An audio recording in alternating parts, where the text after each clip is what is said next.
Prižiūrint automobilio kosmetiką mums labai pasitarnauja keraminė danga. Kas tai, kaip savarankiškai tuo naudotis, sužinosite tai netrukus. Kągi, prieš aplikuojant bet kokias apsauginės priemonės ant savo automobilio, svarbu yra pasišalinti įvairias apnašas, kurių ten yra gausiai. Tam pasinaudosime purvo tirpiklį.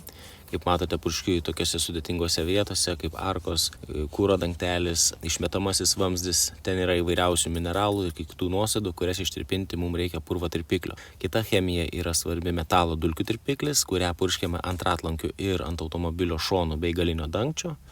Ir skalaujame automobilį. Skalaudami, žiūrėkite, dėvėkite akinius, kitaip gali nutikti, kad apsitaškysite. Užmerkite automobilį šampūnu ir nuskalavę automobilį galite liesti jį mechaniškai su šepeteliu, kempine ar pirštine. Šis plovimas turi būti detalus. Atidžiai pasižiūrėkite, ar neliko jokių apnašų kaip dervo ar metalo dulkių. Net ir po tokio detalaus plovimo, kurį ką tik matėte, ant automobilio yra apnašų. Tik paklausykite. Pavyzdžiui, brauki dabar su kempinėlė, čia.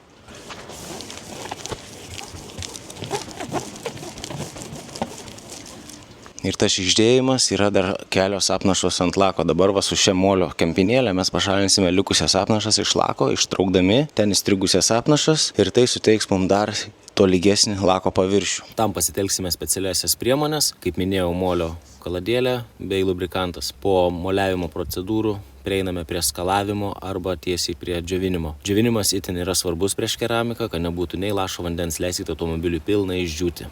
Tada nusiriebaliname visus paviršius ir galime pradėti dengti keraminę dangą. Bet profesionaliausia būtų pasirinkti poliravimo etapą ir tuomet nusiriebalinti ir dengti keraminę dangą.